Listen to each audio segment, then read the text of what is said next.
Hello everyone, welcome to definite success Pathshala. मैं आपकी Hindi educator Rupali Verma. तो देखिए, एग्ज़ाम अब कल है, तो आप सभी बहुत बेचैनी से जो है तैयारियां कर रहे थे एग्ज़ाम्स की, और हिंदी को लेकर आप लोग जितना बेचैन थे हमको पता था। इसीलिए हमने पूरा आप लोगों के रिवीजन की तैयारी कर रखी है। हमने आपको जहां दोनों ही बुक के फटाफट रिवीजन दे रही हूँ, कोशिश कर रही हूँ कि क्वेश्चंस भी आपको कुछ उसी तरीके के मिल जाएं।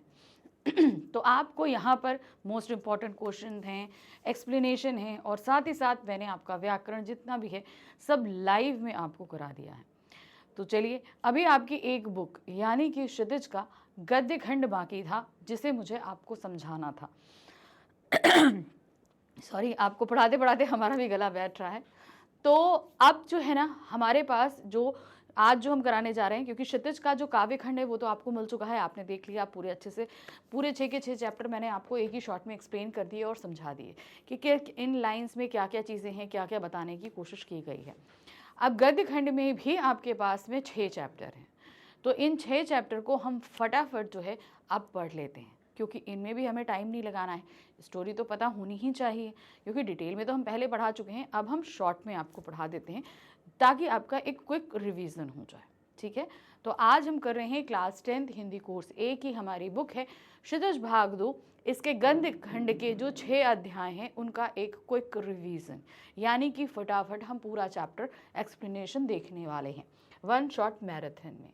तो पहला हमारा गद्य खंड का और पुस्तक का 7वां अध्याय है नेताजी का चश्मा, जो कि स्वयं प्रकाश जी द्वारा लिखित एक कहानी ही आप कह सकते हो, जो देशभक्ति की भावना से परिपूर्ण है। तो चलिए पढ़ते हैं।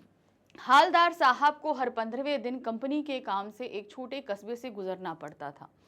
उस कस्बे में एक लड़कों का स्कूल, एक लड़कियों का स्कूल, एक सीमेंट का कारखाना, 2 ओपन सिनेमा घर और एक नगर पालिका थी।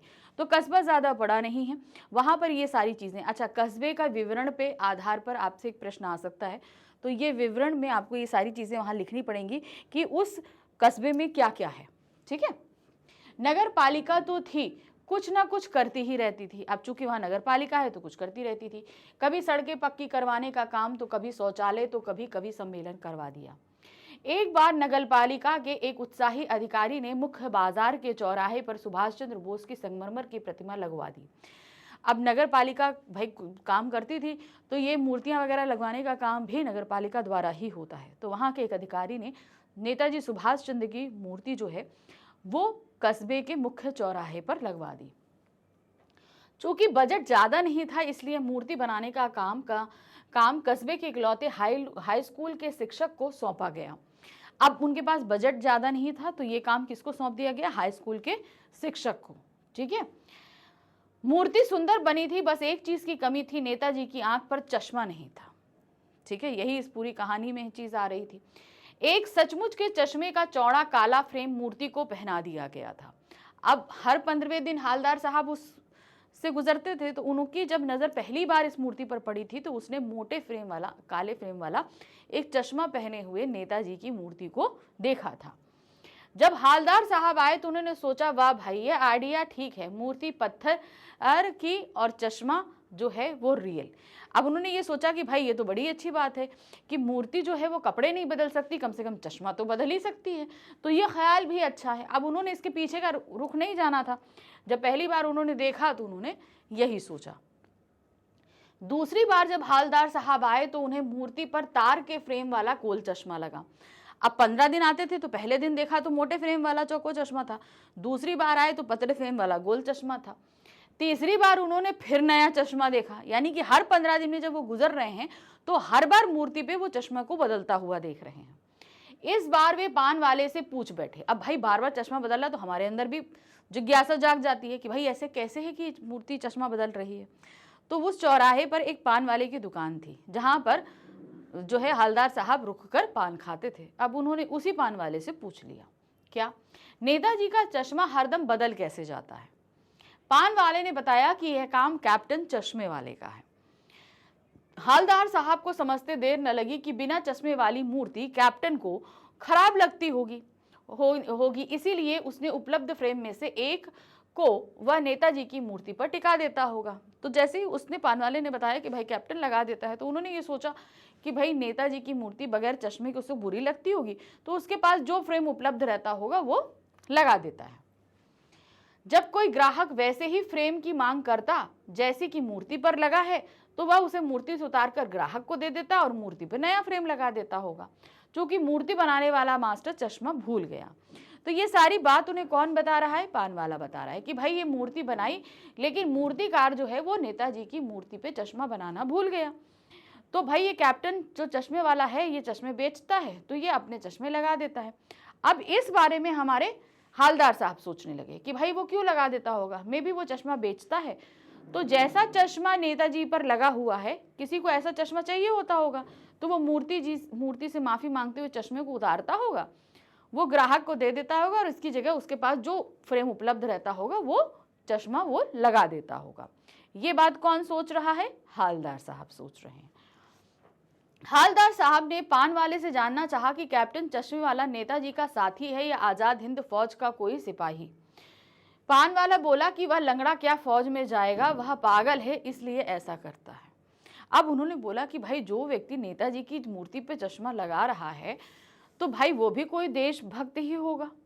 तो उन्होंने सीधे पूछ लिया कि उनको ये लगा कि भाई ये जरूर आज़ाद हिंद फौज का कोई सिपाही होगा, नेताजी के द्वारा आज़ाद हिंद फौज का निर्माण किया गया था, तो उन्हें लग रहा होगा कि भाई उनका कोई साथी है या कोई उसका सिपाही है। तो उन्होंने सीधे पूछा क्या भाई ऐसा कुछ है कि कैप्टन जो है वो आज़ाद हिंद फौज का कोई सिपाही है या सुभाष चंद्र बोस का जानने वाला। तो उसने बोला कि अरे वो पागल क्या जाएगा फौज में, लंगड़ा है लंगड़ा, वो पागल है इसीलिए इन फ्रेम्स को बदलता रहता है।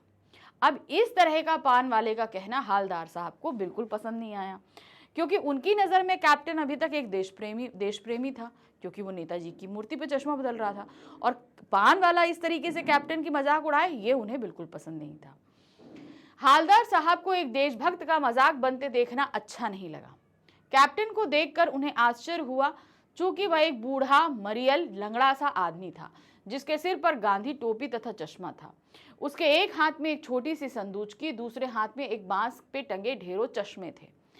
वो उसका वास्तविक नाम जानना चाहते थे, परंतु पान वाले ने इससे ज्यादा बताने से मना कर दिया।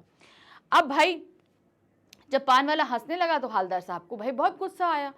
तो तब भी उन्होंने अपने गुस्से को शांत करके, उनको बुरा लगा, उन्होंने क्या किया, उन्होंने सीधे उससे पूछना चाहा कि भाई कैप्टन कौन है। तो उसने कहा भाई हमसे क्या पूछते हो। उसने इशारा कर दिया, गली में से एक व्यक्ति निकल रहा था उसकी तरफ, वो देखिए वो रहा कैप्टन। अब अभी तक वो कैप्टन नाम सुन के उनके दिमाग में एक फौजी की इमेज आ चुकी थी। कैसी इमेज आ चुकी थी? फौजी की, बलिष्ठ, हष्ट पुष्ट, डिसिप्लिन्ड व्यक्ति, एकदम ऊंचा लंबा चौड़ा सा कद। लेकिन जब उन्होंने कैप्टन को देखा तो वो भौचक्के रह गए। भाई बूढ़ा सा, मरियल सा, लंगड़ा था, जो है उसकी अपनी दुकान भी नहीं थी, फेरी लगा लगा के चश्मे बेचता था।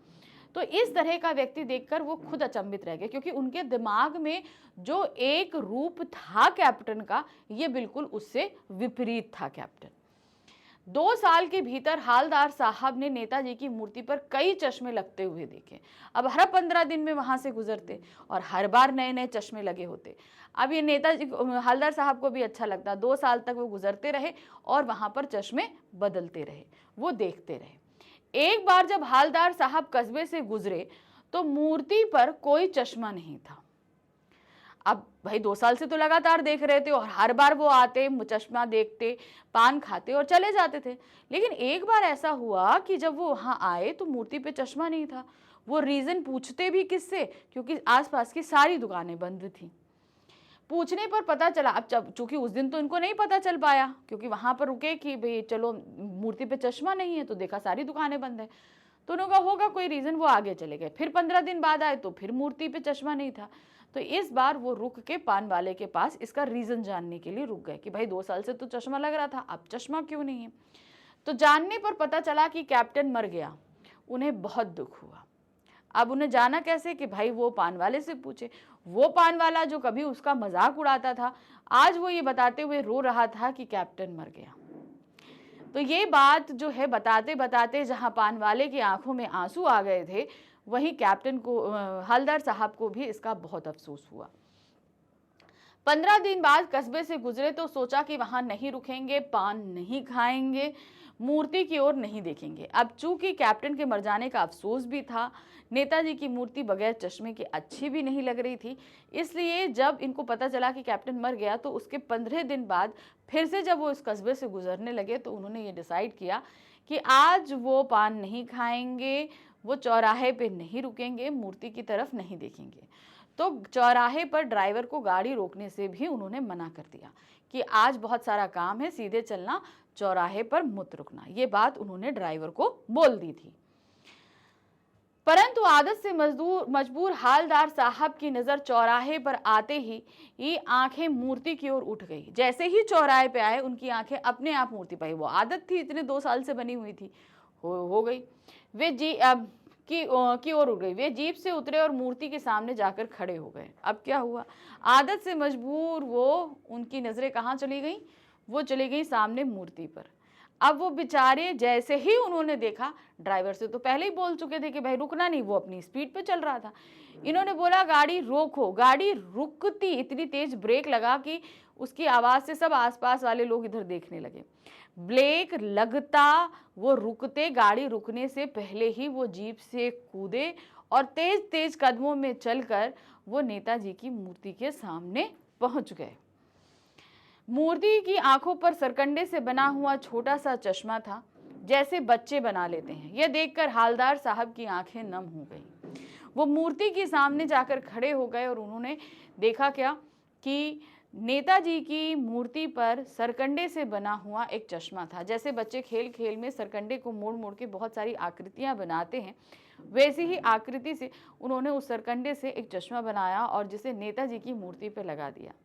ये देख के वो बहुत ही भावुक हो गए और उनकी आंखें नम हो गईं, क्योंकि अभी तक वो इस दुख में थे कि भाई कैप्टन मर गया तो देशभक्ति की भावना किसी भी व्यक्ति में नहीं बची कि वो नेताजी की मूर्ति पे चश्मा पहना सके। लेकिन आज वो इस कारण बहुत द्रवित थे, ये सोचकर कि हमारी आगे आने वाली पीढ़ी जो है वो देशभक्ति की भावना से पूरी तरीके से भरी हुई है, वो देशभक्ति को जानती है, समझती है।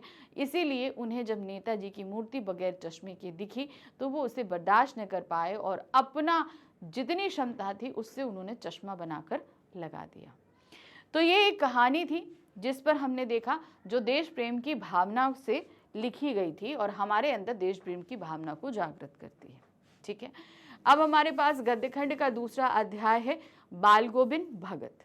ठीक है, जहां पर हमारे लेखक रामकृष्ण बेनीपुरी जी ने जो है अपने ही गांव के एक पड़ोस में रहने वाले बुजुर्ग व्यक्ति का चित्र उभारा है।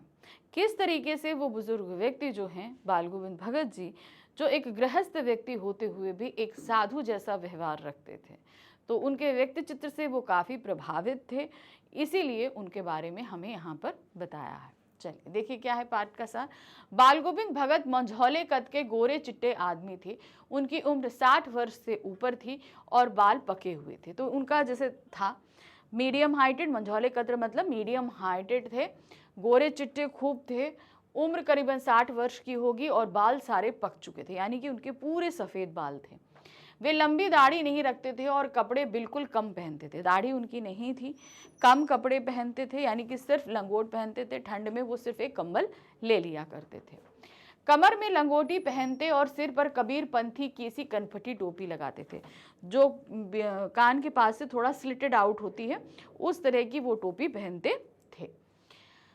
सर्दियों में ऊपर से कंबल ओढ़ लेते थे। जब ठंड आती थी तो ऊपर कोई कपड़ा नहीं पहनते थे, तो ठंड के समय वो क्या करते थे, ऊपर से कंबल को ओढ़ लिया करते थे। वह गृहस्थ होते हुए भी सही मायनों में साधु थे। अब क्यों था, क्योंकि भाई गृहस्थ थे, उनकी एक पत्नी थी कहते थे, उनका एक लड़का है, बहू है, उनकी कुछ ज़मीन है जिस पे वो खेती करते हैं, तो एक गृहस्थ का जीवन पूरी तरीके से बिताते थे, लेकिन वो व्यवहार से साधु थे। अब साधु के व्यवहार में क्या होता है, संयम, धैर्य, विनम्रता, दयालुता, ये आदर्शों का पूरा अच्छे से फॉलो करना, ये सारी चीज़ें होती थी ना। तो देखिए क्या है, माथे पर रामानंदी चंदन और गले में, अच्छा ये मैंने पढ़ दिया। तो उनका एक बेटा था, एक बहू थी। ये क्या करते थे, वे कबीर को साहब मानते थे। कबीर को साहब मतलब जैसे हम लोग किसी न किसी भगवान को पूजते हैं, वो कबीर जी को ही भगवान मानते थे, क्योंकि उनके आदर्शों पर चलते थे, उन्हीं के गीतों को गाते रहते थे। किसी दूसरे की चीज़ नहीं छूते थे हमेशा, देखिए, ठीक है, किसी दूसरे की चीज़ को बिल्कुल भी नहीं छूते थे, बिना पूछे, कि मतलब अगर किसी को चाहिए तो जिसकी चीज़ें पहले उसे पूछ लेंगे तब छुएंगे। ना बिना वजह झगड़ा करते थे। उनके पास खेती बाड़ी थी तथा साफ सुथरा मकान भी था। खेत से जो कुछ भी उपज होती उसे पहले सिर पर लाद कर कबीरपंथी मठ ले जाते और प्रसाद स्वरूप जो भी मिलता उसी से गुजर बसर करते थे। तो खेती में जितना भी उगता उसको पहले काटते करते और ले जाके कबीरपंथी मठ में दे देते थे। फिर वहां से प्रसाद स्वरूप जो मिलता उसे घर लाते और उसी से अपना गुजारा करते थे। वे कबीर के पद का बहुत मधुर गायन करते थे। कबीर जी को मानते थे तो कबीर के लिखे हुए पदों को वो गाते रहते थे। आषाढ़ के दिनों में जब समूचा गांव खेतों में काम कर रहा होता था, तब बाल गोविंद भगत पूरा शरीर कीचड़ में लथेड़े खेत में रोपनी करते हुए अपने मधुर गाने को गाते थे। तो आषाढ़ का मौसम होता है बारिश की शुरुआत, और बारिश होते ही खेतों में भर जाता है पानी, और तब होती है धान की रोपाई। तो सब लोग अपने अपने खेतों में काम करते थे, तो बाल गोविंद भगत भी उस दौरान अपने खेत में धान को रोपते थे। पूरी तरीके से कीचड़ में लथपथ धान को रोपते जाते और उनका गीत चालू रहता था। भादों की अंधियारी में उनकी खंजरी बजती, जब सारा संसार सोया होता तब उनका संगीत जागता था। अब देखिए क्या है यहाँ पर उन्होंने बताया ना, आषाढ़ बारिश की शुरुआत होती है, धान रोपनी होती है। उनके गीत जब वो धान रोपते तो गीत गाते रहते थे। अब उनके गीत से हलवाओं के पैर चलते, बच्चे भी उन्हीं के धुन पर जो है नाचते गाते रहते। कलेवा लेकर औरतें आती जो मेड़ पर बैठी रहती, उनकी भी होंठ जो है वो बाल गोविंद भगत के गीत के साथ गुनगुनाते रहते। तो इस तरीके से पूरा माहौल जो है एक संगीतमय हो जाता था। और फिर आता था भादों का समय। भादों का होता है बरसात की विदाई का समय। उस समय रातें जो हैं वो बहुत धीरे धीरे लंबी होने लगती हैं और अंधियारी होने लगती हैं। उस समय जब सभी लोग, शाम जल्दी हो जाती है, तो जब सब लोग सो जाते तब भी इनका गीत चालू रहता था। कार्तिक मास में उनकी प्रभातियां शुरू हो जाती। कार्तिक का मतलब क्या हुआ, अब ठंड शुरू हो चुकी। कार्तिक मास को हम ऐसे रिलेट करते हैं, दीपावली जब होती है वो कार्तिक मास की अमावस्या में होती है। यानी कि आप ये समझ लो कि नवरात्रि के बाद, शरद के बाद कार्तिक आता है, शरद पूर्ण होते ना, तो उसके बाद कार्तिक आता है। चैत्र नवरात्र जो होती है, चैत्र के बाद आता है कार्तिक। तो उसमें जो है ये क्या करते हैं, अब ठंड शुरू हो जाती है धीरे धीरे, तो इनकी सुबह की प्रभातियां, यानी कि बहुत अर्ली मॉर्निंग सुबह उठ के गाना इनका शुरू हो जाता था। वे पहले सुबह कहाँ जाते थे, पहले सुबह उठ के नदी में स्नान करते और लौटकर पोखर के ऊंचे भिड़े पर अपनी खंजरी लेकर बैठ जाते और अपना गाना शुरू कर देते थे। सुबह सुबह अर्ली मॉर्निंग जब सूरज भी निकलता था, नदी पे जाते, स्नान करते, आने के बाद जो गांव का तालाब था उसके ऊंचे स्थान पर बैठ जाते, अपनी खंजरी लेकर गाते रहते और बजाते रहते। इतनी ठंड में भी उनके श्रम बिंदु, यानी कि उनको पसीना आ जाता था अपने गाने में, वो इतना ज़्यादा मदमस्त हो जाया करते थे। गर्मियों में अपने घर के आंगन में आसन जमाकर बैठ जाते। गर्मी की एकदम उमस गर्मी दिन निकल गया, शाम होते ही उनके घर के आंगन में सब जो है वो बैठ जाते थे। उनकी संगीत साधना का चरमोत्कर्ष तब देखा गया जिस दिन उनका इकलौता बेटा मरा। गर्मी की पूरी उमस भरे दिन, सब रात में भी गर्म होती है, तो सब उनका गायन में ऐसा मदमस्त हो जाते कि किसी को गर्मी का एहसास नहीं होता। वो गायन में इतना ज़्यादा मग्न हो जाते थे कि नाचने भी लगते थे। अब वो उनके गायन का जो चरमोत्कर्ष है वो उस दिन देखा गया जिस दिन उनका बेटा मरा। एक्चुअली उनका बेटा थोड़ा सुस्त और बोदा सा था, मतलब मेंटली डिस्टर्ब था, लेकिन तब भी उनकी उस बच्चे की शादी हुई। और शादी के बाद जो बहू आई वो बहुत ही सुघड़ थी, उसने पूरा घर संभाला। एक तरीके से बाल गोविंद भगत की बहुत हद तक पारिवारिक चीज़ों से उन्हें निवृत्त कर दिया था, सारी जिम्मेदारियां उसने उठा ली थी। फिर उसके बाद क्या हुआ, जिस दिन उनका बेटा मरा उस दिन तो वो ऐसा मदमस्त होकर और ऐसा खुशी से वो गा रहे थे कि सब उन्हें देखकर आश्चर्यचकित थे। बड़े शौक से उन्होंने अपने बेटे की शादी करवाई थी। बहू भी बड़ी सुशील थी। उन्होंने मरे हुए बेटे को आंगन में चटाई पर लिटाकर एक सफ़ेद कपड़े से ढक रखा था। भाई जैसे रखा जाता है मरे हुए व्यक्ति को ज़मीन पर सफ़ेद कपड़े में ढककर, वैसे ही उसे रखा हुआ था। उस पर कुछ फूल बिखरा दिए थे जो थे ना। सामने बाल गोविंद जमीन पर आसन जमाए गीत गा रहे थे और बहू को रोने के बजाय उत्सव मनाने को कह रहे थे। चूंकि उनके अनुसार आत्मा परमात्मा के पास चली गई है, ये आनंद की बात है। अब उनका बेटा मरा तो भाई बेटे के मरने पर क्या होता है कि भाई कोई भी बाप है वो रोएगा, लेकिन इसके विपरीत वो बहुत खुश थे, गीत गा रहे थे, सब मगन थे। अपनी बहू से भी कह रहे थे बीच बीच में कि भाई तुम रो नहीं, तुम खुशी मनाओ। क्यों? क्योंकि उनका मानना ये था कि ये जो आत्मा है ये अपने प्रेमी परमात्मा से बिछुड़कर इस धरती पर आती है, और जब वो कोई व्यक्ति मरता है तो वो आत्मा आज़ाद हो जाती है और जाके अपने प्रेमी से मिल जाती है। तो ये मृत्यु नहीं, ये मिलन का समय है। आत्मा और परमात्मा इन दोनों बिछड़े प्रेमियों की मिलन होता है, इसलिए ये दुख का नहीं, उत्सव का समय है। इसलिए तुम खुशी मनाओ, ये रोने का समय नहीं है, आनंद की बात है। उन्होंने बेटे की चिता को आग भी बहू से दिलवाई। जैसे ही श्राद्ध की अवधि पूरी हुई, बहू के भाई को बुलाकर उसके दूसरे विवाह करने का आदेश दिया। बहू जाना नहीं चाहती थी, साथ ही रहकर उनकी सेवा करना चाहती थी, परंतु बाल गोविंद के आगे उसकी एक ना चली। उन्होंने दलील के आगे वो नहीं मानी और वे घर छोड़कर चले जाएंगे। उन्होंने कहा कि अगर तुम नहीं गई तो मैं घर छोड़कर चला जाऊंगा। अब क्या हुआ, बेटा मर गया, तो उस समय की तात्कालीन जो परंपराएं थी उसके हिसाब से लड़की जो औरत जो है वो शमशान घर में भी नहीं जा सकती थी। तो उन्होंने अपनी बहू से ही अपने बेटे का दाह संस्कार कराया, सारा काम कराया।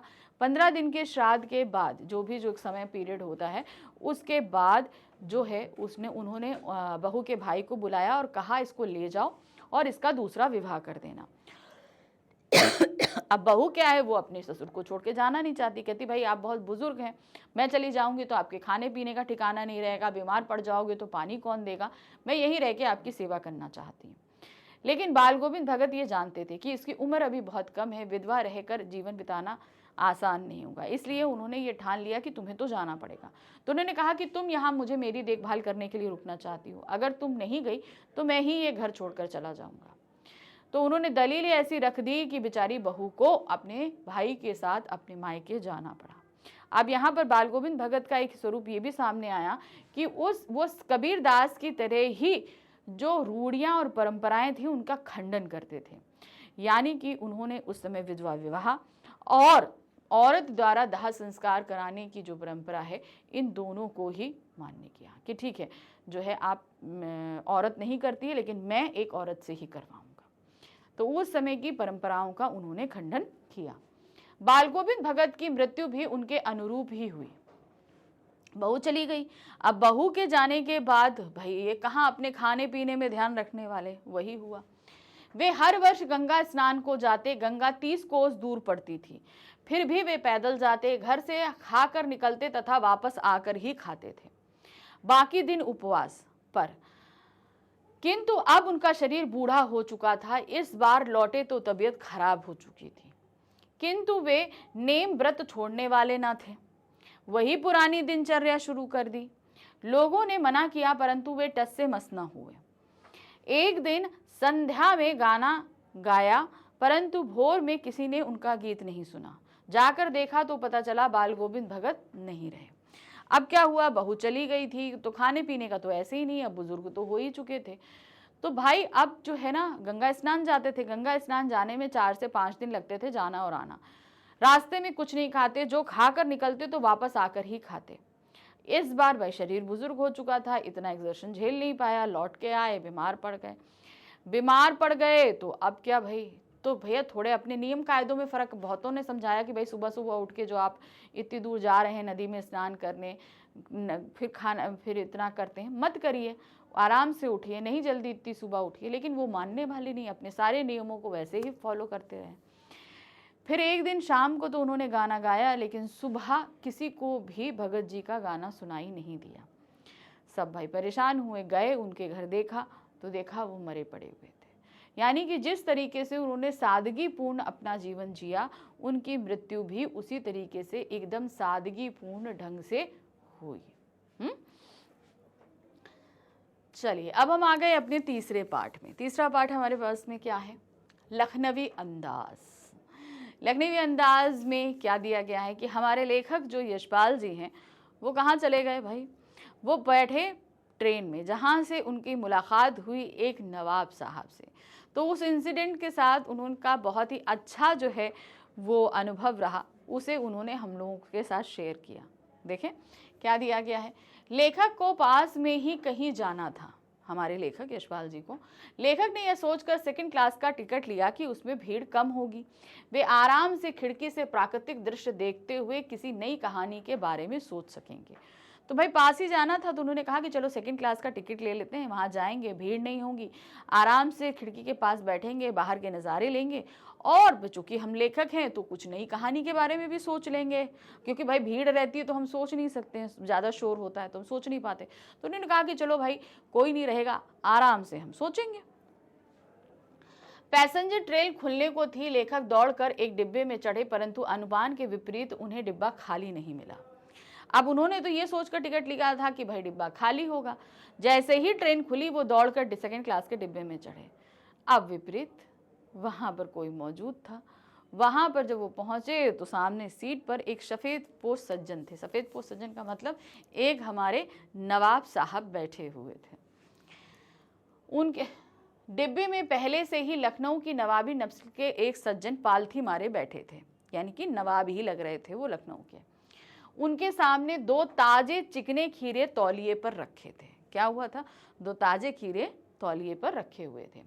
लेखक अचानक चढ़ जाना उस सज्जन को अच्छा नहीं लगा, क्योंकि भाई वो सज्जन भी एकांत में ही बैठना चाहते थे, इसलिए लेखक का अचानक आ जाना उन नवाब साहब को बिल्कुल भी अच्छा नहीं लगा। उन्होंने लेखक से मिलने में कोई दिलचस्पी नहीं दिखाई।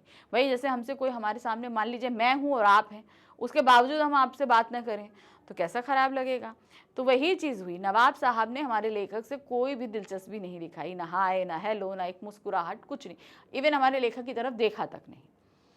लेखक को लगा कि शायद नवाब ने सेकंड क्लास का टिकट इसीलिए लिया है ताकि वे अकेले यात्रा कर सके, परंतु अब उन्हें यह बिल्कुल अच्छा नहीं लग रहा था। अब हमारे नवाब साहब ने टिकट क्यों लिया, भाई वो भी अकेले ही सफ़र करना चाहते थे। लेकिन अब क्या हुआ, हमारे लेखक पहुंच गए, इसीलिए लेखक का पहुंचना उनको अच्छा नहीं लगाया। उन्होंने शायद खीरा भी अकेले सफ़र में वक्त काटने के लिए खरीदा हुआ, क्योंकि उन नवाब साहब के सामने 2 खीरे रखे हुए थे। तो उन्होंने कहा कि भाई लगता है कि इन्होंने ये खरीदा भी इसीलिए होगा कि अकेले में हम टाइम पास के लिए खीरे काट के खाएंगे। परंतु अब किसी सफ़ेद पोश के सामने खीरा कैसे खाएं। नवाब साहब खिड़की से बाहर देख रहे थे, परंतु लगातार कनखियों से लेखक की ओर भी देख रहे थे। अब सामने खीरे रखे हैं, इधर नवाब साहब बैठे हुए हैं, इधर हमारे लेखक बैठे हैं, बीच में खीरे रखे हैं, इधर खिड़कियां हैं। अब हमारे नवाब साहब क्या सामने लेखक को नहीं देख रहे, वो बराबर बाहर देखते जा रहे हैं, लेकिन कनखियों से यानी कि तिरछी निगाहों से बार बार लेखक को भी देख रहे हैं कि भाई लेखक क्या कर रहा है, कहाँ देख रहा है। ये सारी चीज़ें नवाब साहब किनारी नज़रों से देखते जा रहे थे। अचानक ही नवाब साहब ने लेखक को संबोधित करते हुए खीरे का लुत्फ उठाने के लिए कहा। भाई वो नवाब जो अभी तक हमारे लेखक की तरफ देख नहीं रहा था, एकदम से बोलता है, आदाब अर्ज है, खीरा शौक फरमाएंगे। अब ये हमारे लेखक को बड़ा अटपटा लगा कि भाई हम जब आए तब तो आपने हमसे बात ना करी, अब आप हमें खीरे के लिए ऑफर कर रहे हो। लेखक ने शुक्रिया करते हुए मना कर दिया, उन्हें कहा नहीं थैंक्स, हमें नहीं खाना।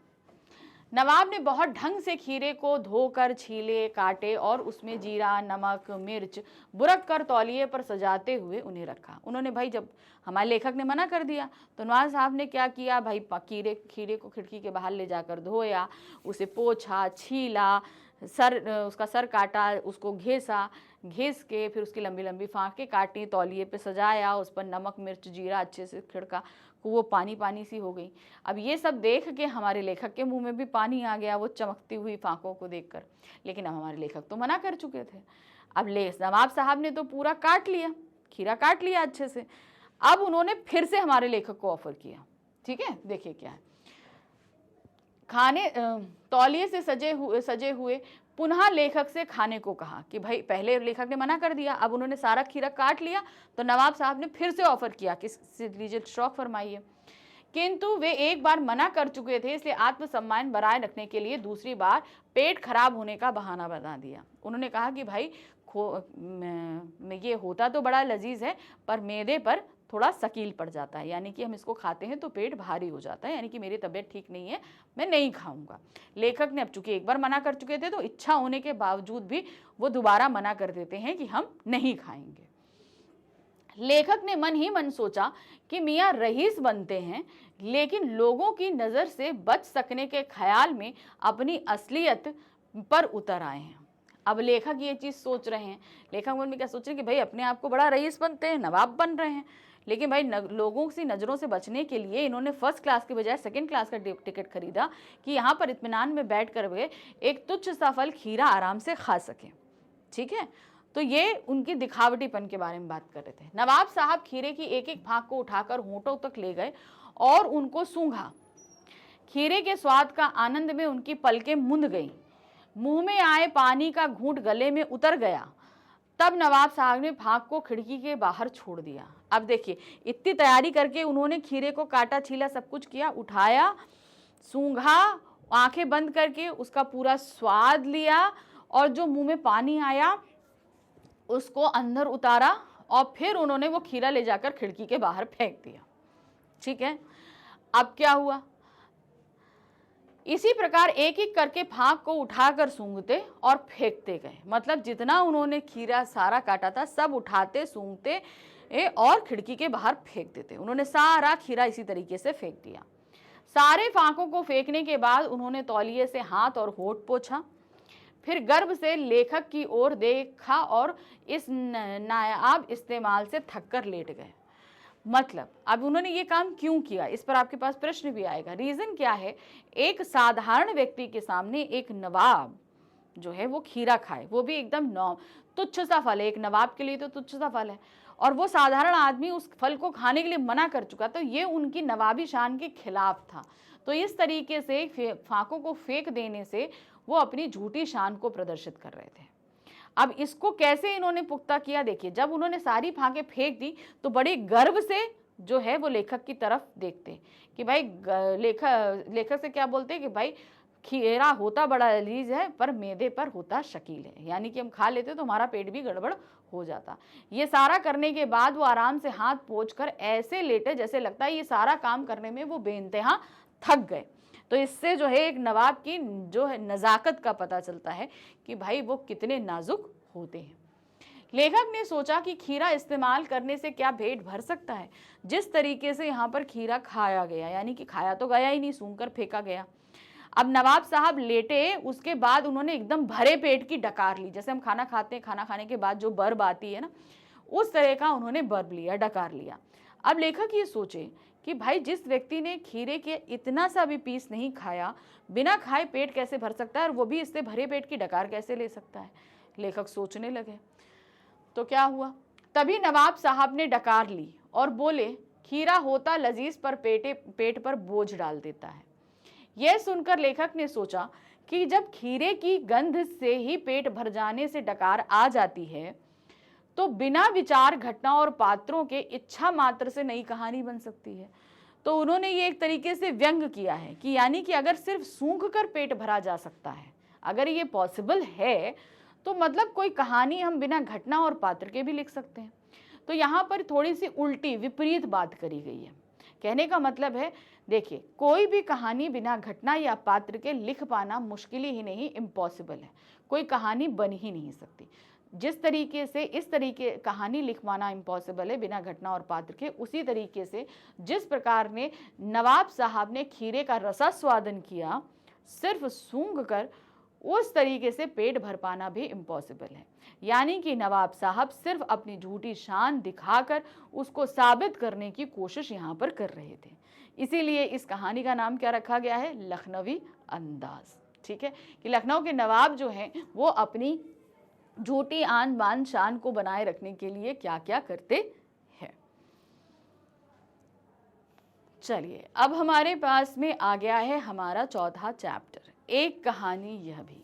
मनु भंडारी द्वारा लिखित ये संस्मरण है। चलिए इसको देखें, यहाँ पर क्या दिया गया है।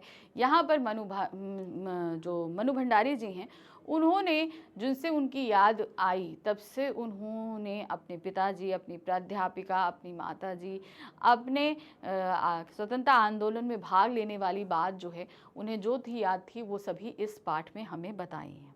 ठीक है, चलिए देखते क्या है। प्रस्तुत पाठ में लेखिका ने अपने जीवन के महत्वपूर्ण तथ्यों को उभारा है। लेखिका का जन्म मध्य प्रदेश के भानपुरा गांव में हुआ था। ठीक है, परंतु उनकी यादें अजमेर के ब्रह्मापुरी मोहल्ले के 1-2 मंजिला मकान में पिता की बिगड़ी हुई मनः स्थिति के साथ शुरू हुई। भाई जन्म कहाँ हुआ इनका? मध्य प्रदेश के भानपुरा में। फिर उसके बाद ये लोग रहने लगे कहाँ? इंदौर में, जहाँ पर इनके पिता की आर्थिक स्थिति काफ़ी अच्छी थी, लेकिन वहाँ किसी अपने के धोखे के कारण इनको काफ़ी आर्थिक नुकसान हुआ, जिसके बाद वो अजमेर चले आए। लेकिन अब हमारी लेखिका को यादें कहाँ से हैं? भाई हर किसी की यादें अपने अलग अलग स्टेट से होती हैं, तो इनको याद है कहाँ? अजमेर का वो ब्रह्मकुमारी का ब्रह्मपुरी का जो है वो 2 मंजिला मकान याद है उन्हें, जहाँ से उनको अपने बचपन की यादें हैं, जहाँ पर उनके पिताजी के साथ जो इतना आघात हुआ था, आर्थिक आघात हुआ था, उससे वो बहुत डिप्रेस थे, बहुत परेशान थे, जिससे उनके स्वभाव में बहुत बदलाव आ चुके थे। तो उनको यादें वहीं से हैं। आरंभ में लेखिका के पिता इंदौर में रहते थे। वहाँ संपन्न तथा प्रतिष्ठित व्यक्ति थे। कांग्रेस से जुड़े होने के नाते वे समाज सेवा में भी जुड़े थे, परंतु किसी के द्वारा धोखा दिए जाने पर वे आर्थिक मुसीबत में फंस गए। ठीक है, जो मैंने अभी आपको बताया, और अजमेर आ गए। जब उनकी आर्थिक स्थिति वहाँ पर बिगड़ गई तो वो कहाँ चले आए? इंदौर छोड़ के अजमेर आ गए। अपने ज़माने से अलग तरह से अंग्रेजी हिंदी शब्दकोश को पूरा करने के बाद भी जब उन्हें धन नहीं मिला तो सकारात्मकता घटती चली गई। जब वे अजमेर आए तो उन्होंने अंग्रेजी हिंदी शब्दकोश यानी कि डिक्शनरी तैयार की, इंग्लिश टू हिंदी ही। लेकिन उनको ये था कि भाई इससे हमें मान सम्मान तो मिलेगा, साथ में धन भी मिलेगा। उन्हें मान सम्मान तो बहुत मिला मगर धन नहीं मिला। तो धीरे धीरे उनके व्यक्तित्व में जो सकारात्मकता थी यानी कि पॉजिटिव चीज़ें थी वो घटती चली गई। अब क्या हो गया? अब वे धीरे धीरे निगेटिव होते चले गए। वे बेहद क्रोधी, जिद्दी और शक्की हो गए। जब तब वे अपना गुस्सा लेखिका की बिन पढ़ी माँ पर उतारने के साथ साथ अपने बच्चों पर भी उतरने लगे। अब कहते हैं ना, बच्चा इंसान अगर फ्रस्ट्रेटेड हो जाए तो जो उसके करीब सबसे पहले आता है वो उसकी क्रोध का शिकार हो जाता है। यही होता था। तो उनके क्रोध का शिकार कौन होता था? उनकी जो है अनपढ़ माँ, लेखिका की अनपढ़ माँ। हमेशा पिताजी सारा बेवजह अपनी माँ पर गुस्सा करते रहते, कभी तभी बच्चों पर भी गुस्सा निकाल दिया करते थे। 5 भाई और बहनों में लेखिका सबसे छोटी थी। तो 5 भाई बहनों में सबसे छोटी हमारी लेखिका थी। कम उम्र में उनकी बड़ी बहन की शादी होने के कारण लेखिका के पास ज़्यादा उनकी यादें नहीं हैं। यानी कि जब लेखिका बहुत छोटी थी तो उनकी बड़ी बहन की शादी हो गई, तो उन्हें अपनी बड़ी बहन की इतनी यादें नहीं हैं। लेखिका काली थी तथा उनकी बड़ी बहन सुशीला के गोरी होने के कारण पिता हमेशा उसकी तुलना लेखिका से किया करते थे। तो यहाँ पर क्या बताया उन्होंने कि बड़ी बहनों की शादी हो गई, जो उनसे बड़ी जो सुशीला थी उनके साथ उन्होंने थोड़ा समय बिताया। अब लेखिका हमारी दुबली पतली काली सी थी, जबकि उनसे बड़ी जो बहन थी सुशीला वो थोड़ा सा गोरी थी, हष्टपुष्ट भी थी। तो पिताजी हमेशा जो हैं वो सुशीला के ऊपर ज़्यादा ध्यान देते थे, मनु के ऊपर बिल्कुल ध्यान नहीं देते थे। हर बात में उसकी बड़ाई करना, मनु को उससे कंपेयर करना, ये सारे काम वो करते थे और मनु को नीचा भी दिखाते थे। देखिए क्या है, पिता हमेशा उसकी तुलना लेखिका से किया करते और उसे नीचा दिखाते थे। इस हीनता की भावना ने उसमें विशेष बनने की लगन उत्पन्न की, परंतु लेखिकी उपलब्धि मिलने पर भी वह इससे उबर नहीं पाई। अब ये जो हीन भावना उनके अंदर बैठी ना भाई, जो पिताजी इस तरीके से कंपेयर करने लगे सब कुछ, तो उनके अंदर एक हीन भावना आने लगी लेखिका के अंदर। लगता है कि मेरे से कुछ हो नहीं पाएगा, मौत बेकार हूँ। लेकिन जब आज वो इतनी स्टेब्लिश लेखिका बन चुकी है, इतनी प्रसिद्ध, तो अभी भी वो हीनता उनके अंदर कहीं ना कहीं है। क्योंकि जब उनकी कोई बुराई अच्छाई करता, अरे मैम आप बहुत अच्छा लिखती हैं, सब कुछ है, इतनी चीज़ें, तो अभी भी वो चीज़ कि अरे मैंने कैसे ऐसा कर लिया, मैं तो बिल्कुल बेकार नकारा थी, वो हीनता का भाव आज भी लेखिका के अंदर है जब वो ये कहानियाँ लिख रहे हैं। बड़ी बहन के विवाह तथा भाइयों के पढ़ने के लिए बाहर जाने पर पिता का ध्यान लेखिका पर केंद्रित हुआ। अब बड़ी बहनों की शादी हो गई, भाई सब पढ़ने के लिए बाहर चले गए, तो अब बचा कौन? बचा कौन? सिर्फ हमारी लेखिका घर में। अब जब लेखिका घर में हुई तो पिताजी का ध्यान अब लेखिका पर गया कि हाँ भाई, ये भी कोई है। पिता ने उन्हें रसोई में समय खराब ना कर देश दुनिया का हाल जानने के लिए प्रेरित किया। भाई जैसे लड़कियां होती हैं, घर के कामकाज सिखाई जाते हैं, तो माँ जब सिखाती तो पिताजी गुस्सा करते कि भाई नहीं, रसोई लड़कियों के लिए नहीं है, ये तो भटियार खाना, यहाँ पर आकर जो है हम अपना जीवन बर्बाद करते हैं। उससे ज़्यादा वो कहते हैं कि भाई घर में उस समय देश में स्वतंत्रता आंदोलन चल रहा था, तो घर में बहुत सारी संगोष्ठियाँ हुआ करती थी, घर के अंदर बहुत सारे लोग आते थे, मीटिंग होती थी। तो मनु के पिताजी का मानना यह था कि तुम अपना समय रसोई में ना बर्बाद करके मेरे साथ इन मीटिंगों में बैठा करो और जानो कि भाई देश विदेश में आजकल क्या हाल चल रहा है। घर में जब कभी विभिन्न राजनीतिक पार्टियों के जमावड़े होते और बहस होती तो लेखिका के पिता उन्हें उस बहस में बैठाते जिससे उनके अंदर देशभक्ति की भावना जागृत हो। यानी कि वो बार बार बोलते कि भाई तुम इसमें बैठो, भाग लो, ताकि तुम्हारे अंदर भी देशभक्ति की भावना जागृत हो। सन 1945 में सावित्री गर्ल्स कॉलेज के प्रथम वर्ष में हिंदी प्राध्यापिका शीला अग्रवाल ने लेखिका में न केवल हिंदी साहित्य के प्रति रुचि जगाई बल्कि साहित्य के सच को जीवन में उतारने के लिए प्रेरित भी किया। जब हमारी लेखिका सावित्री गर्ल्स कॉलेज में 1945 में दाखिल हुई ग्रेजुएशन के लिए, तो फर्स्ट ईयर में उनकी प्राध्यापिका आई शीला अग्रवाल, जिन्होंने हमारी लेखिका के जीवन में एक नया ही मोड़ लेकर आई। उन्होंने देश में जहां हो रहे स्वतंत्रता आंदोलन की तरफ हमारी लेखिका को मोड़ा, बहुत सारी चीज़ों को बताया, वहीं इन्होंने साहित्य का भी सही मार्गदर्शन किया, है ना। लेखिका का सही मार्गदर्शन साहित्य की तरफ भी किया कि उनको अच्छे अच्छे लेखकों को पढ़ने के लिए दिया, उन्हें लिखने का ज्ञान बताया, मतलब एक साहित्य की तरफ उनको मोड़ा ताकि वो ज़्यादा से ज़्यादा अच्छी चीज़ों को जान और समझ सकें। सन 1946 और 47 के दिनों में लेखिका ने घर से बाहर निकलकर देश सेवा में सक्रिय भूमिका निभाई। अब 46-47 तो एकदम चरम था भाई, 15 अगस्त 1947 को तो हमारा देश ही आज़ाद हुआ था, तो वो एक चरम पीक टाइम था हमारे देश में। खूब भयंकर आंदोलन हो रहे थे स्वतंत्रता को, और उन सब में मनु ने बढ़ चढ़ कर भाग लिया था। हड़तालों, जुलूसों व भाषणों में भाग लेने से छात्राएं भी प्रभावित होकर कॉलेजों का बहिष्कार करने लगी। भाई कॉलेज भी भाई सब करने लगी, तो लेखिका भी कॉलेज का बहिष्कार करने लगी। प्रिंसिपल ने कॉलेज से निकाल जाने से पहले पिता को बुलाकर शिकायत की, तो वे क्रोधित होने के बजाय लेखिका के नेतृत्व शक्ति को देखकर गदगद हो गई। अब भाई हमारी लेखिका बढ़ चढ़ कर भाग ले रही थी, तो प्रिंसिपल भी इनसे आकर थोड़ा सा क्रोध में आ गई। उन्होंने कहा कि भाई इन्हें हम कॉलेज से निकाल देंगे। तो उन्होंने बोला हम निकालें उससे पहले इनके घर से इनके पिताजी को बुलाकर एक बार आगाह कर दें। तो उन्होंने पिताजी को पत्र भेजा और बुलाया। तो पिताजी घर से बहुत क्रोधित होकर गए कि भाई इनको निकाला जा रहा है, बताओ इतना सब हमको सुनना पड़ेगा।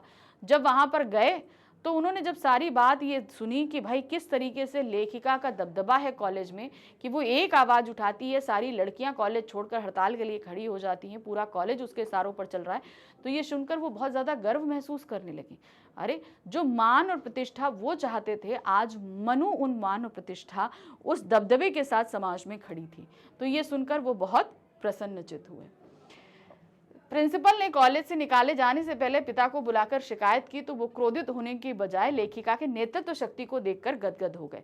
तो गुस्सा होने की बजाय वो खुश होकर लौटे। एक बार जब पिता ने अजमेर के व्यस्त चौराहे पर बेटी के भाषण की बात अपने पिछड़े मित्र से सुनी, जिसने उन्हें मान मर्यादा का लिहाज करने को कहा, तो उनके पिता गुस्सा हो गए। परंतु रात को जब यही बात उनके एक और अभिन्न मित्र ने लेखिका की बड़ाई करते हुए कहा, जिससे लेखिका के पिता ने गौरवान्वित महसूस किया। अब क्या हुआ, एक हमारे लेखिका के पिताजी के एक मित्र थे जिनकी सोच बड़ी पुरानी सी थी। उनका कहने का तात्पर्य ये था कि भाई लड़कियों को लड़कों के साथ इस तरीके से सड़कों पर हड़ताल करना, जुलूसे करना अच्छा नहीं है। ऐसी सोच लेखिका के पिता की भी थी। तो जो मित्र ने लेखिका को बाहर सड़क पर हड़ताल करते, जो नारे लगाते देख लिया, घर में आकर पिताजी से शिकायत करी। अब पिताजी बहुत गुस्सा, बंद करो इसका घर से बाहर निकलना, ये वो सब बहुत तेज गुस्सा करने लगे।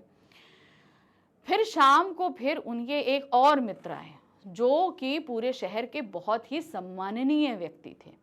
अब उन्होंने मन्नू को जैसे ही देखा, वो तुरंत मन्नू की तारीफ करने लगे। अरे भाई, क्या भाषण देती है, कितना अच्छा बोलती है, देश के लिए इतना अच्छा कर रही है। तो अपने उन अभिन्न मित्र से मन्नू की तारीफ सुनते हुए हमारे जो पिताजी थे वो बहुत ही गदगद हो गए, बहुत खुश हो गए कि भाई हमारी बेटी का भी इतना समाज में इतना मान सम्मान है। बहुत प्रसन्न हो गए थे वो उस दिन। सन 1947 के मई महीने में कॉलेज ने लेखिका समेत 2-3 छात्रों का प्रवेश थर्ड ईयर में हुड़दंग के कारण निषिद्ध कर दिया था। अब हुआ क्या था कि उन्होंने मना कर दिया कि भाई इतना हुड़दंग मचाया जा रहा है, तो ऐसा करते हैं कि आप लोग नहीं आएंगे। और इवन थर्ड ईयर की पूरी क्लासेस को ही सस्पेंड कर दिया गया था कि थर्ड ईयर की क्लासेस नहीं होंगी। शीला अग्रवाल को उधर से निकाल दिया। और जब इतना उन्होंने हुड़दंग किया, भाई शीला अग्रवाल क्यों निकाला गया, क्योंकि भाई वो जो है स्वतंत्रता आंदोलन में पार्ट ले रही थी। तो उनको जब निकाला गया तो पीछे से लड़कियों ने खूब हुड़दंग शुरू कर दिया कि भाई उनको क्यों निकाला, उनको निकाला।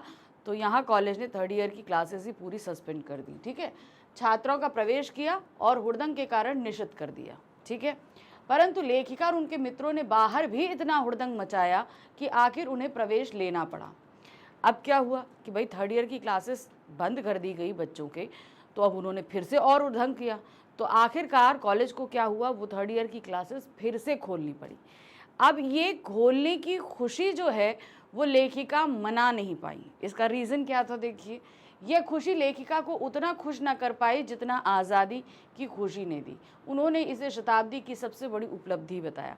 अब वो इस चीज़ की खुशी मनाती कि इनके इतने हुड़दंग के कारण थर्ड ईयर की क्लासेस खुल गई, उन्होंने इतना एफर्ट किया, लेकिन तभी हमारा देश आज़ाद हो गया। अब सबसे बड़ी तो खुशी वही थी।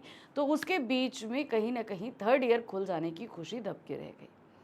तो मनु भंडारी ने इतना ही संस्मरण हमारे इस चैप्टर में हमको दिया हुआ है, तो हमने पढ़ लिया है। ठीक है, चलिए अब हम चलते हैं अपने कौन से 5th चैप्टर पे, जो हमारे गद्य खंड का 5वां अध्याय है और हमारी पुस्तक का 11वां अध्याय है।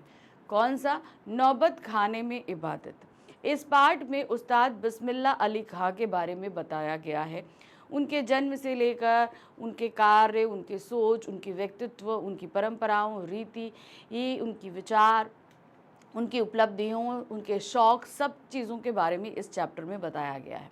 तो चैप्टर हमने डिटेल में पढ़ा हुआ है, तो जल्दी से एक शॉर्ट रिवीजन कर लेते हैं, क्योंकि भाई एग्ज़ाम है तो जल्दी जल्दी रिवीजन करने हैं कि नहीं करने। तो चलिए देखिए क्या है। अमीरुद्दीन उर्फ बिस्मिल्लाह खां का जन्म बिहार के डुमराव के एक संगीत प्रेमी परिवार में हुआ था। तो ध्यान रखिए, बिस्मिल्लाह खां जी के बचपन का नाम क्या था, अमीरुद्दीन। तो कहाँ हुआ था, बिहार के डुमराव में हुआ था। इनके बड़े भाई का नाम शमशुद्दीन था, जो उम्र में उनसे 3 साल बड़े थे। इनके परदादा उस्ताद सालार हुसैन खां डुमराव के निवासी थे। तो परदादा कहाँ थे, डुमराव के रहने वाले थे। ध्यान रखना, डुमराव बिहार में है, जबकि बिस्मिल्लाह खां जी की कार्यस्थली बनारस है। ठीक है, काशी जिसे हम बोलते हैं। इनके पिता का नाम पैगंबर बख्श खां तथा माँ का नाम मिठन थी। 5-6 वर्ष होने पर वे डुमराव छोड़कर अपने ननिहाल काशी आ गए। जन्म इनका बिहार के डुमराव में हुआ, लेकिन जो है 5-6 साल की उम्र में ये कहाँ चले आए, काशी चले आए, जो कि इनका ननिहाल था। ठीक है, अब देखिए यहाँ पर आपको उनके दादाजी का नाम, पिताजी का नाम और माताजी का नाम बता दिया गया है। वहाँ उनके मामा सादिक हुसैन, अली बख्श तथा नाना रहते थे। ठीक है, अब ये सभी शहनाई में माहिर थे, घरानों में शहनाई बजाया करते थे, जो कि जाने माने शहनाई वादक थे। तीनों ही, नाना और दोनों मामा सादिक हुसैन और अली बख्श, वे लोग बालाजी के मंदिर की ड्योढ़ी पर शहनाई बजाकर अपनी दिनचर्या का आरंभ करते थे। अब क्या करते थे, आप सभी को पता है बालाजी का मंदिर है काशी में, काशी विश्वनाथ है। तो कहाँ, बालाजी के मंदिर की ड्योढ़ी यानी कि चौखट पर ये लोग शहनाई बजाकर अपने दिन की शुरुआत करते थे। वे विभिन्न रियासतों के दरबार में भी बजाने का काम करते थे। अलग अलग जो राजा महाराजा थे उनकी रियासतों में भी ये शहनाई बजाने का काम करते थे। ननिहाल में 14 साल की उम्र में वे बिस्मिल्लाह खां ने बालाजी के मंदिर में रियाज करना शुरू किया। अब ये इनको शुरू से शौक था भाई, जब आसपास पूरी तरीके से संगीत का माहौल है। ननिहाल अपने घर में भी इन्होंने देखा, डुमराव में भी बचपन से। फिर 5-6 साल की उम्र में जब ये ननिहाल आ गए तो वहाँ तो पूरी तरीके से शहनाई का ही काम था और सभी अच्छे शहनाई वादक थे। नाना तो इतनी अच्छी शहनाई बजाते थे कि अमीरुद्दीन छुप कर सुनते थे, और जब नाना चले जाते थे तो आकर अपनी नाना की शहनाई ढूंढा करते थे कि भाई वो मीठी सी शहनाई कौन सी है। उन्होंने वहाँ जाने का ऐसा रास्ता चुना जहाँ उन्हें रसूलन और बतूलन बाई की गीत सुनाई थी, जिससे उन्हें खुशी मिलती थी। 14 साल की उम्र में जो है वो हमारे बिस्मिल्लाह खान जी ने भी बालाजी के मंदिर में की ड्योढ़ी में शहनाई बजाना शुरू कर दिया, जैसा कि उनके घर की परंपरा थी, उनके ननिहाल की कि भाई शुरुआत ही वहीं से होती थी दिन की। अब जब वो अपने घर से बालाजी के मंदिर जाते थे तो उन्होंने एक रास्ता चुना। गली गली होता है ना रास्ता, वो रास्ता चुना। वो रास्ता क्या था, उस रास्ते में एक घर पड़ता था रसूलन बाई और बतूलन बाई, 2 बहनों का, जो गाने में बहुत अच्छी थी। क्या ठुमरी क्या टप्पे सुनने को मिलते थे। तो अली जो हमारे अमीरुद्दीन जी हैं यानी कि बिस्मिल्लाह खां जी, वो उसी रास्ते से जाते थे, क्योंकि जब वो रसूलन बाई बतूलन बाई का गाना सुनते थे तो उन्हें बड़ा मज़ा आता था। और ये एक मेन कारण भी है कि रसूलन बाई और बतूलन बाई के गानों की वजह से ही उनका झुकाव ज़्यादा जो है वो संगीत की तरफ हुआ। ऐसा उन्होंने अपने कई इंटरव्यू में बताया भी है। अपने साक्षात्कारों में भी इन्होंने स्वीकार किया है कि बचपन में इन लोगों ने इनका संगीत के प्रति प्रेम पैदा करने में भूमिका निभाई है। इन लोगों का मतलब कौन है, रसूलन बाई और बतूलन बाई। इंटरेस्ट जो है वो किसने जगाया, इन दोनों के गानों ने ही जगाया। भले ही वैदिक इतिहास में शहनाई का जिक्र ना हो, वैदिक यानी कि पुराने समय में, परंतु मंगल कार्यों में इसका उपयोग प्रतिष्ठित है, अर्थात यह मंगल ध्वनि संपूरक है। माना कि इतिहास मतलब आपको वेदों में इसका कहीं पे भी जिक्र नहीं मिलेगा, लेकिन ये मंगल ध्वनि के नाम से जानी जाती है। अब देखिए क्या है, जो शहनाई है वो नरकट से बनती है। ये नरकट नामक घास जो है वो डुमराव में बहने वाली सोन नदी में पाया जाता है, ठीक है। और जो है ना शहनाई जो है ये क्या होती है, ये शुशिर वाद्य यंत्र होती है। शुशिर वाद्य यंत्र क्या होता है जो फूंक कर बजाई जाती है। जितने भी यंत्र जो हैं वो फूंक कर बजाए जाते हैं, जैसे बांसुरी है, शहनाई है, कोई भी है, ये सभी शुशिर वाद्य यंत्रों में आता है। और इन शुशिर वाद्य यंत्रों में शहनाई को इन वाद्य यंत्रों का शाह यानी कि सबसे ऊपर माना जाता है, यानी कि शाहे नए कहते हैं उसको, यानी कि शुशिर वाद्य यंत्रों में राजा यानी कि शाह। तो क्या कहते हैं शहनाई को, शाहे नए। बिस्मिल्लाह खां ने 80 वर्ष के हो जाने के बावजूद हमेशा 5 वक्त वाली ये नमाज में शहनाई के सच्चे सुर पाने की प्रार्थना में बिताए हैं। 80 साल के हो गए, विश्व प्रसिद्ध हो गए, लेकिन तब भी 5 वक्त की नमाज में वो ईश्वर से सच्चे सुर की ही कामना करते थे। मुहर्रम के 10 दिनों में बिस्मिल्लाह खां अपने पूरे खानदान के साथ ना तो शहनाई बजाते और ना ही किसी कार्यक्रम में भाग लेते। 8वीं तारीख को वे शहनाई बजाते और दालमंडी से फातमान के 8 किलोमीटर की दूरी तक भीगी आंखों में नौहा बजाकर निकलते हुए सबकी आंखों को भिगो देते। तो देखिए, मुहर्रम का दिन इस्लाम धर्म में बहुत ही मातम का दिन माना जाता है, शोक के दिन माने जाते हैं, क्योंकि उस दौरान इनके जो पैगंबर रहे उन्होंने वो शहीद हुए थे, ठीक है। तो उस दौरान जो है ना 8 दिन किसी भी तरह की खुशी मनाने या किसी भी महफिल में जाने या किसी तरह का संगीत या वाद्य बजाने की पाबंदी होती है, शोक मनाया जाता है। 8वें दिन जो है वो निकलता है, ताज़िया निकलता है, आप लोगों ने देखा होगा, तो पूरा मातम करते हुए पूरा जुलूस निकलता है। तो उस जुलूस में जो है बिस्मिल्लाह खां फातमान से दालमंडी तक 8 किलोमीटर का जो रास्ता होता था वो नंगे पाँव जो है नौहा बजाते हुए जाते थे। नौहा शहनाई में एक जो है करुण रस की धुन होती है, ध्यान रखिएगा। एक तो खुशी की धुन होती है, मंगल ध्वनि होती है, एक होती है बहुत ही दुख की धुन, उसको नौहा कहते हैं। वो बजाते हुए और रोते हुए और नंगे पाँव जाते थे। तो वो अपने धर्म में भी बहुत ज़्यादा विश्वास रखते थे। फुर्सत के समय वे उस्ताद और अब्बाजान को काम याद कर अपनी पसंद की सुलोचना, गीता बाली जैसी अभिनेत्रियों को देखी फिल्मों को याद करते थे। अब क्या है, वैसे तो वो बहुत बिजी रहते, इतने बड़े शहनाई वादक थे, लेकिन जब फुर्सत के लम्हे होते तो अपने पिताजी और दादाजी के कामों को याद करते और साथ ही साथ उनकी जो फेवरेट हीरोइन थी सुलोचना, उनकी फिल्में देखना, उनके ये सारी चीज़ें करना उनको अच्छा लगता था।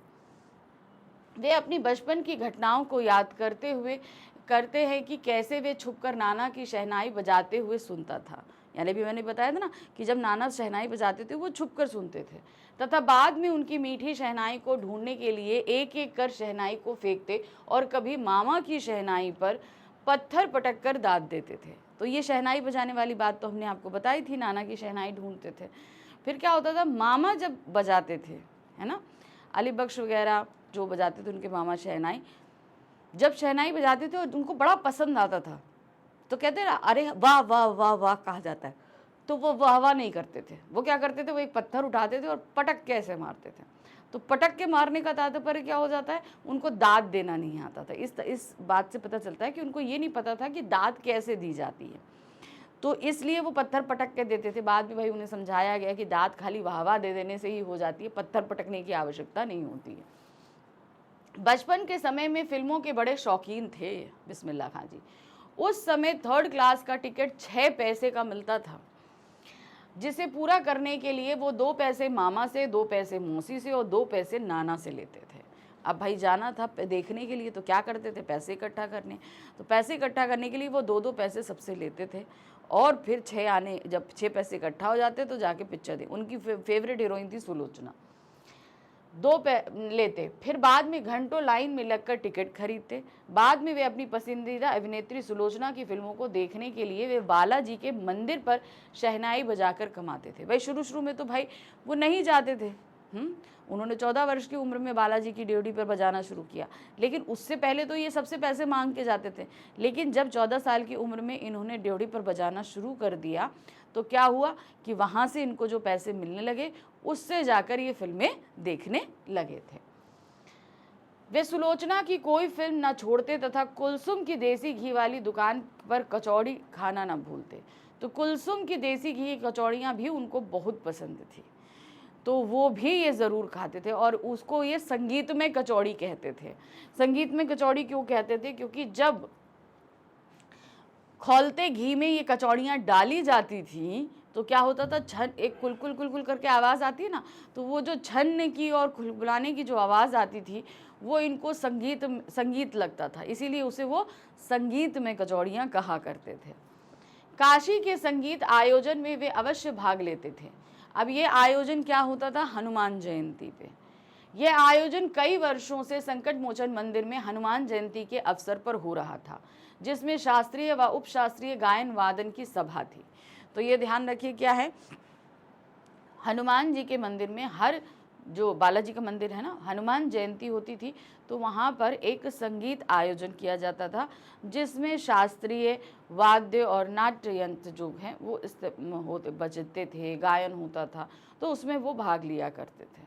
इसके अलावा मैं आपको ये और बता दूं कि भाई बिस्मिल्लाह खां जो हैं वो विदेशों में भी गायन मतलब शहनाई वादन के लिए जाया करते थे। तो उनका गंगा जी पर, काशी विश्वनाथ पर, बालाजी पर बहुत ज़्यादा विश्वास था।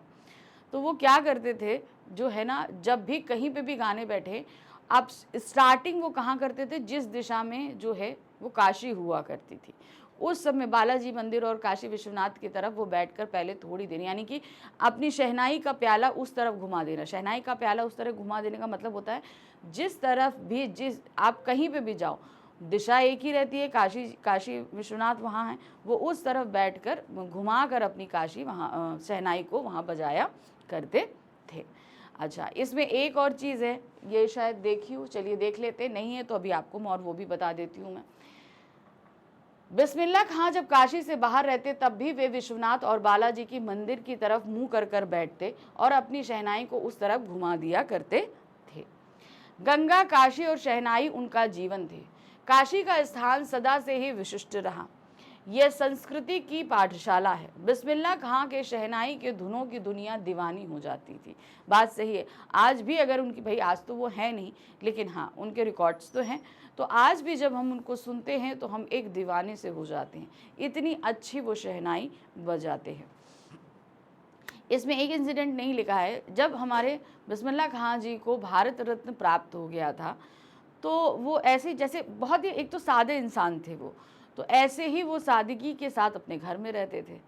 तो एक बार उनकी शिष्या आई हुई थी, वो ऐसे ही उनकी अपनी शिष्या के पास पहुँचे, तो इन्होंने जो लुंगी पहनी हुई थी वो फटी थी।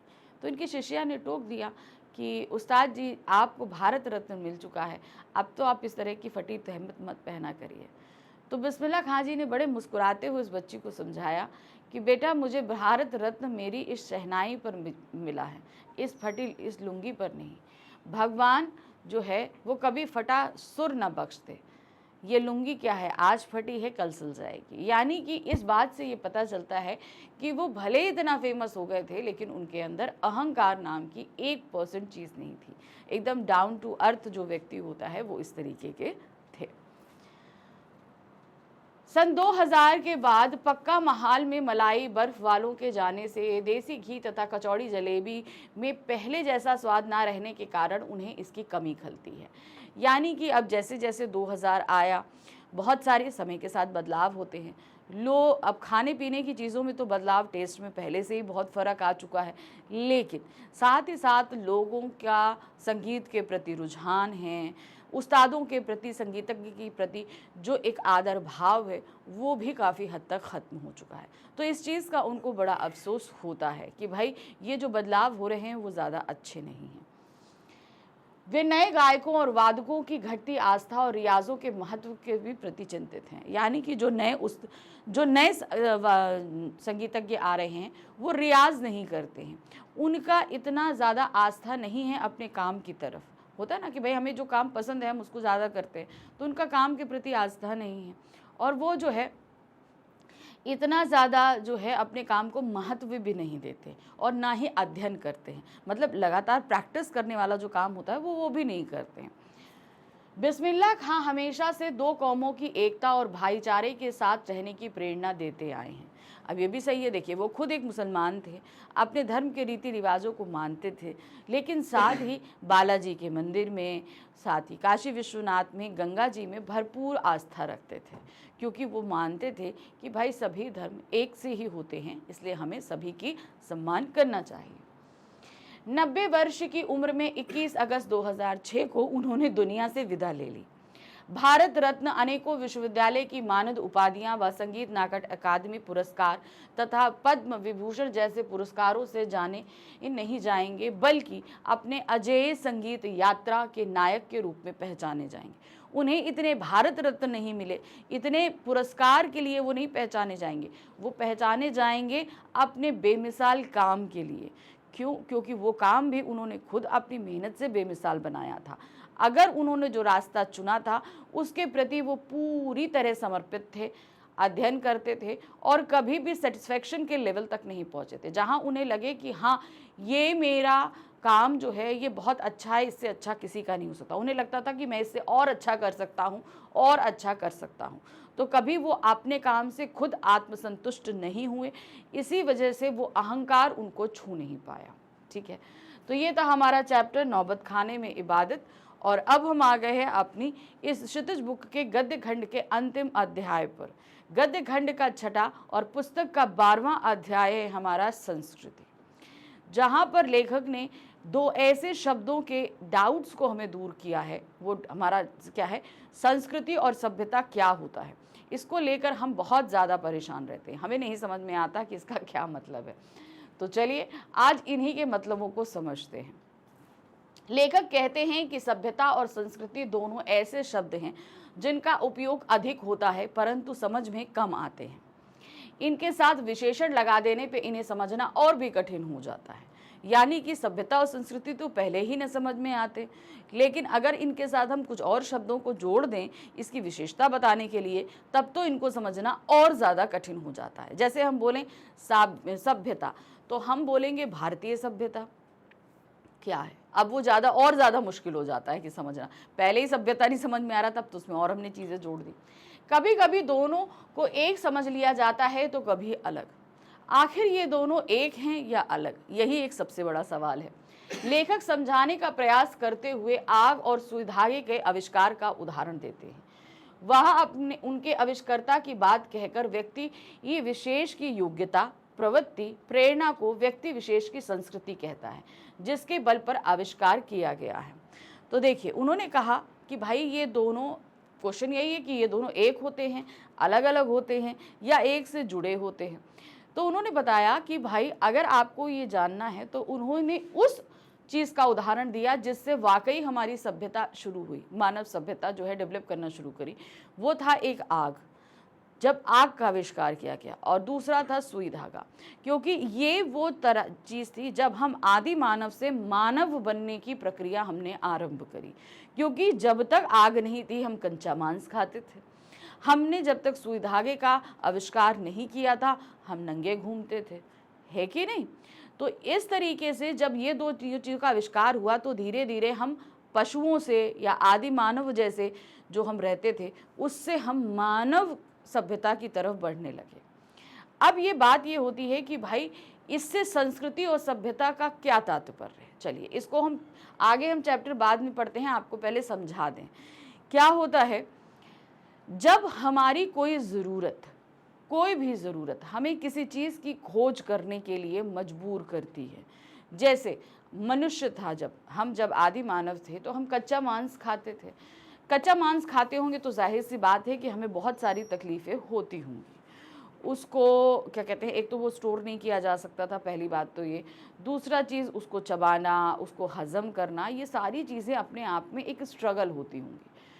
तो ये हुआ होगा कि भाई कोई एक ऐसा तरीका मिल जाए ताकि ये मांस जो है थोड़ा अच्छा हो जाए, टेस्टी हो जाए, और इसके खाना पचाना दोनों आसान हो जाए।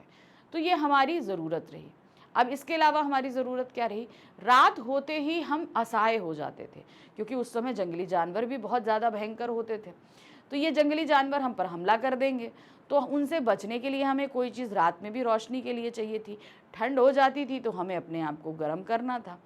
तो इस तरीके से ये कुछ ऐसी ज़रूरतें थी जिसने मनुष्य को उस समय सोचने पर मजबूर किया, और उसने इस ज़रूरत के चलते आग का आविष्कार किया।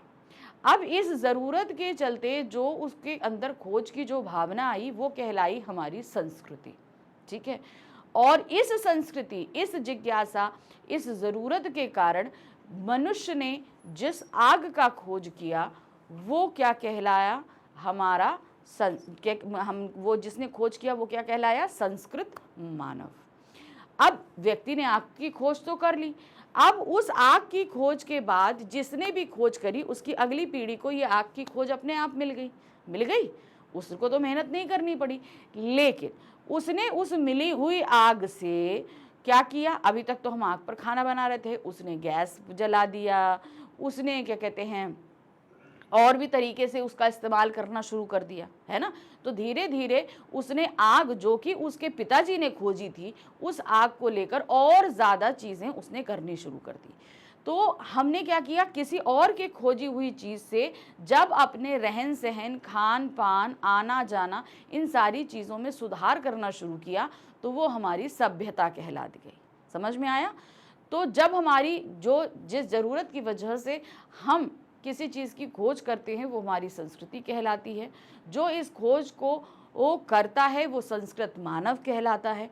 जो इस खोजी गई चीज़ का इस्तेमाल करता है, करने के तरीके को सभ्यता कहते हैं, और जो इसे करता है वो सभ्य मानव कहलाता है, ठीक है। तो ये एक कुछ चीज़ें थी जो मैंने समझा दी। अब चैप्टर समझेंगे आपको बहुत आसानी से समझ में आ जाएगा। लेखक संस्कृति और सभ्यता में अंतर स्थापित करने के लिए आग और सुई धागे के आविष्कार से जुड़ी प्रारंभिक प्रयत्नशील और बाद में हुई उन्नति के उदाहरण देते हैं। यानी कि पहले क्या हुआ, उसको खोज करने के प्रयत्न और बाद में उसका इस्तेमाल करके उन्नति, ठीक है। कहते हैं लौह के टुकड़े को घिसकर छेद बनाना और धागा पिरोकर दो अलग अलग टुकड़ों को जोड़ने की सोच ही संस्कृति थी। या उन्होंने क्या किया, दो टुकड़ों में छेद बनाना और उसमें धागा डाल के पिरोना, ये क्या था, हमारी सोच थी। अब ये सोच आई क्यों आई थी, क्योंकि हम ठंड में ठिठुर रहे थे, हमें ये था कि कुछ ऐसा हो ताकि हम अपने शरीर को गर्माहट दे सके। तब हम पहले खाल पहना करते थे, जानवरों को जो मार शिकार करते थे उसके मांस को खाते थे तो उसके खाल को उतार के हम लोग पहनते थे गर्माहट के लिए। फिर क्या हुआ, हमारी ठंड से बचने की ज़रूरत ने हमें सुई धागे का आविष्कार करने की प्रेरणा दी, और यही प्रेरणा क्या कहलाई, हमारी संस्कृति कहलाई। इन खोजों को आधार बनाकर आगे जो इन क्षेत्रों में विकास हुआ वो सभ्यता कहलाया। पहले तो उन्होंने क्या किया, 2 कपड़े काट के सुई धागे से सिलकर कपड़े बना लिए। आगे देखिए कपड़े कितने कितने तरीके बन गए, साड़ी हो गया, सूट हो गया, लहंगा हो गया, पैंट हो गया, शर्ट हो गया, ट्राउजर हो गया, सलवार सूट हो गया, ना जाने कितने कितने तरीके के आगे, यानी कि हमने उसे फैशन बना लिया। अपनी बुद्धि के आधार पर नए निश्चित तथ्य की खोज आने वाली पीढ़ी को सौंपने वाला संस्कृत होता है। यानी कि हमने खोज करी और हम दूसरे को सौंप रहे हैं, तो हम कौन हैं, हम संस्कृत हैं। जबकि उसी तथ्य को आधार बनाकर आगे बढ़ाने वाला सभ्यता का विकास करने वाला होता है। अब मान लीजिए हमने खोज करी, अपने बच्चों को दे दी, हमारे बच्चे जब उसका इस्तेमाल करेंगे और उसमें नए नए एलिमेंट्स को जोड़ेंगे तो वो सभ्यता कहलाएगी। भौतिक विज्ञान के सभी विद्यार्थी जानते हैं कि न्यूटन ने गुरुत्वाकर्षण के सिद्धांत का आविष्कार किया, इसीलिए वह संस्कृत कहलाया। न्यूटन क्या कहलाता है, संस्कृत, क्योंकि उसने एक नए सिद्धांत की खोज करी। परंतु वह अनेक बातों को नहीं जान पाया। उसने जो है गुरुत्वाकर्षण को खोज तो लिया, लेकिन गुरुत्वाकर्षण से जुड़े बहुत सारे तथ्यों को वो नहीं जानता था, जो आज भौतिक विज्ञान के विद्यार्थी जानते हैं। आज के विद्यार्थी उन बातों को जानते हैं, लेकिन हम इन्हें अधिक सभ्य भले कहें परंतु संस्कृत नहीं कहेंगे। क्यों? आज के विद्यार्थी न्यूटन से ज़्यादा जो है वो गुरुत्वाकर्षण के बारे में जानते हैं, लेकिन हम उन्हें संस्कृत नहीं कह सकते। क्यों? क्योंकि उन्होंने किसी नई चीज़ की खोज नहीं करी है। नई चीज़ की खोज किसने करी थी? न्यूटन ने। तो न्यूटन संस्कृत मानव है, लेकिन आज के विद्यार्थी क्या कहलाएंगे? सभ्य मानव, क्योंकि ये किसी और के द्वारा खोजी गई चीज़ में नई नई चीज़ों को देख और समझ रहे हैं। लेखक के अनुसार भौतिक आवश्यकताओं की पूर्ति के लिए सुई धागे और आग का आविष्कार करते तथ्य संस्कृत होने या बनने के आधार नहीं है। यानी कि हमारी जो ज़रूरतें हैं वो जो है वो ये नहीं कहलाता कि हम एक खोजी बन जाते हैं। कभी कभी क्या होता है, हमारी ज़रूरतें ही नहीं, हमारी जिज्ञासा भी हमें कुछ नया खोजने के लिए प्रेरित करती है। हमारी ज़रूरत क्या होती है, हमें अगर खाना नहीं मिल रहा है या कपड़े नहीं मिल रहे हैं तो हम इन सारी चीज़ों के लिए नई चीज़ों की खोज करते हैं। लेकिन कभी कभी क्या है, हमारा पेट भी भरा है, हमारे कपड़े भी हैं, हम पूरी तरीके से संपन्न हैं, उसके बावजूद हमारी जिज्ञासा जो है वो हमें कुछ खोजों को करने के लिए मजबूर करती है। बल्कि मनुष्य में सदा बसने वाली सहज चेतना भी उसकी ये उत्पत्ति या बनने का कारण बनती है। यानी कि वो सहज चेतना क्या है? हमारी जिज्ञासा। मनुष्य एक जिज्ञासु प्राणी है, वो जिज्ञासा भी हमें कभी कभी बहुत सारी चीज़ों को खोजने का कारण बनती है। इसी सहज चेतना का प्रेरक अंश हमें अपने मनीषियों में मिला, जो पूरी तरीके से संपन्न थे, लेकिन तब भी उन्होंने जो है बहुत सारी चीज़ों को खोज किया। जैसे इसमें महात्मा बुद्ध थे, जो पूरी तरीके से संपन्न थे, उसके बावजूद उन्होंने सब कुछ त्यागा और मानव के कल्याण के लिए उन्होंने संन्यास लेकर धर धर भटक कर जो है वो मोक्ष का ज्ञान प्राप्त किया। मुंह के कौर को दूसरे के मुंह में डाल देना और रोगी बच्चे को रात रात भर गोदी में लेकर माता का बैठे रहना इसी चेतना के लिए प्रेरित है। यानी कि जहां हमारा किसी व्यक्ति से कोई स्वार्थ नहीं है, कोई सरोकार नहीं है, लेकिन तब भी हम उसके लिए लगे रहते हैं। जैसे एक माँ, एक बच्चा अगर बीमार है तो उसके लिए वो सारी रात जाग सकती है ना। तो यहाँ पर किसी काम के लिए किसी स्वार्थ की आवश्यकता नहीं होती है। 2500 वर्ष पूर्व बुद्ध का मनुष्य को तृष्णा से मुक्ति दिलाने के उपायों को खोजने में गृह त्याग कर कठोर तपस्या करना, ठीक है। अब महात्मा बुद्ध के पास क्या था? राजकाज था, बीबी थे, बच्चे थे, सारा सुख था, लेकिन उन्होंने सब कुछ त्याग कर मानव कल्याण के लिए वो निकल गए थे, है ना, और कठोर तप किया था। उसी तरीके से कार्ल मार्क्स का मजदूरों के सुखद जीवन के सपने को पूरा करने के लिए दुखपूर्ण जीवन बिताना।